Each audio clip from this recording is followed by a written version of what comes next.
আসসালামু আলাইকুম। আশা করি আল্লাহর রহমতে সবাই অনেক ভালো আছো। আমরা এখন আন্তর্জাতিক নগদ ব্যবস্থাপনা এই চ্যাপ্টারের একটি অঙ্ক সমাধান করব ইনশাআল্লাহ। প্রথমে আমাদের করণীয় হবে কোশ্চেনটি ভালো করে বুঝে নেওয়া।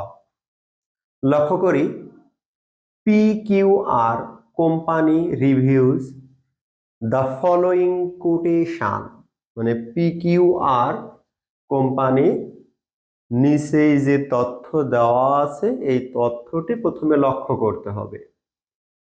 1 year US interest rate, US interest rate দেওয়া আছে 6%। 1 year Australian interest rate 9%। Spot rate of Australian dollar, মানে অস্ট্রেলিয়ান ডলারের মান দেওয়া আছে 0.65। 1 year forward rate of Australian dollar 0.63। Amount of excess found available at US firm $4 lakh. এখন আমাদের নির্ণয় করতে বলা হয়েছে you are required to calculate the effective yield in this situation, মানে আমাকে নির্ণয় করতে বলা হয়েছে ইফেক্টিভ ইল্ড। ঠিক আছে, এই ইফেক্টিভ ইল্ড নির্ণয় করা আমাদের প্রধান ফর্মুলা, এই যে ফর্মুলাটা আমরা মনে রাখবো। ঠিক আছে ভাইয়া, 1 প্লাস ইন্টারেস্ট। এখন আমার এখানে দেখো দুই ধরনের ইন্টারেস্ট দেওয়া আছে, একটি হচ্ছে হোম ইন্টারেস্ট আর একটি ফরেন ইন্টারেস্ট। এখানে হোম ইন্টারেস্ট বলতে আমাদের ইউএস এর কথা বলা হচ্ছে। হোম ইন্টারেস্ট বলতে কি বোঝানো হচ্ছে? ইউএস এর কথা বোঝানো হচ্ছে। কারণ লক্ষ্য করে এখানে লেখা আছে amount of excess fund available at US firm. US ফার্মের ডলারে 4 লক্ষ টাকার কথা বলা হয়েছে। তার মানে আমাদের এখানে হোম ইন্টারেস্ট বলতে ইউএস কে বোঝানো হচ্ছে, আর ফরেন ইন্টারেস্ট বলতে এই অস্ট্রেলিয়ান কে বোঝানো হচ্ছে। তাহলে আমি যদি ইন্টারেস্ট লিখি ভাইয়া, লিখে এইচ লিখি, তাহলে এটা হোম। ইন্টারেস্ট লিখে যদি আমরা এফ লিখি, এটা ফরেন বোঝাবে। ঠিক আছে, তাহলে আমাদের ফর্মুলা 1 প্লাস ইন্টারেস্ট ফরেন, অর্থাৎ 1 প্লাস ইন্টারেস্ট ফরেন, তাহলে 1 প্লাস এই 9%। ফরেন বলতে আমরা এখানে অস্ট্রেলিয়াকে বুঝতেছি। তাহলে এখানে দেখো 1 প্লাস আইএফ, 1 প্লাস আইএফ বলতে আইএফ এর মান দেখো, ফরেনের মান 9%। দেখো আমরা 9% এখানে ক্যালকুলেশন বসিয়েছি, এটা যোগ করার পর আমরা এই মানটা পেয়েছি।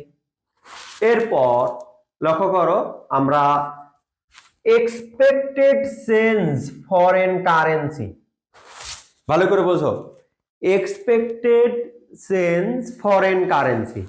দেখো 1 প্লাস এক্সপেক্টেড চেঞ্জ, এই এফ থেকে তো ফরেন কারেন্সি, তার মানে আমাদের 1 প্লাস ইন্টারেস্ট ফরেন, এরপর 1 plus expected change foreign currency. তার মানে এই এক্সপেক্টেড চেঞ্জ ফরেন কারেন্সি এটা কোশ্চেনে দেওয়া নাই, ওটা নির্ণয় করে নিতে হবে।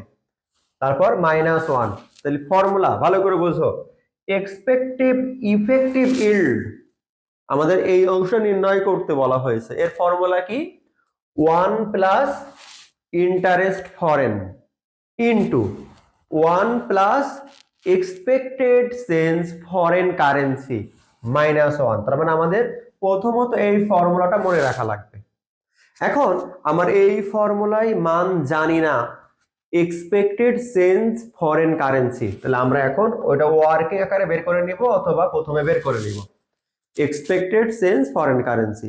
এর ফর্মুলা কি? এ দেখো আমাদের ডলারের রেট দেওয়া আছে দুইটা, একটা অস্ট্রেলিয়ান ডলার 0.63, আর একটি দেওয়া আছে দেখো অস্ট্রেলিয়ান ডলার 0.65।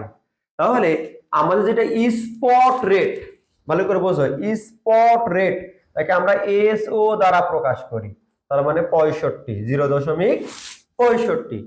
আর একটি দেখো ফরওয়ার্ড রেট, মোট দুইটা রেট থাকবে, একটা স্পট রেট আর একটি ফরওয়ার্ড রেট। এই ফরওয়ার্ড রেটকে আমরা F0 দ্বারা লিখব।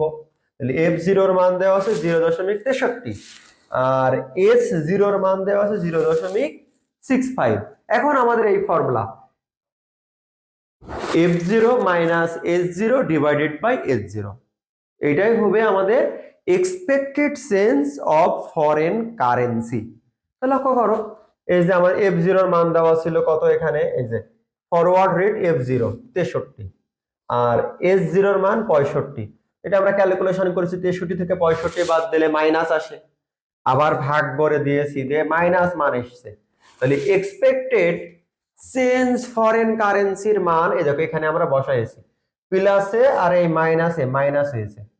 তাহলে এই দুইটা মান বিয়োগ করে পেয়েছি, সূত্রের মাইনাস ছিল, এই অংশ দুটো আমরা গুণ করে এক বাদ দিয়ে এই মানটা পেয়েছি, পরে পার্সেন্টেজ 100।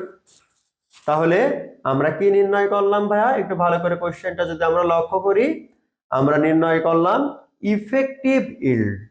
ইফেক্টিভ ইল্ডের ফর্মুলা কি, 1 plus interest foreign into 1 plus expected change আমাদের ফরেন কারেন্সি, তারপর -1। তার মানে আমাদের এই অংশটা মেন। এরপর এক্সপেক্টেড চেঞ্জ ফরেন কারেন্সি এর ফর্মুলা উপরে F0 minus H0 divided by H0। তাহলে যদি আমরা এই সূত্র ভালো করে মনে রাখতে পারি, তাহলে ইফেক্টিভ ইল্ড রিলেটেড যে অঙ্কই আসুক আমরা পারবো ইনশাআল্লাহ। সবাই ভালো থেকো, আজ এ পর্যন্ত, আসসালামু আলাইকুম।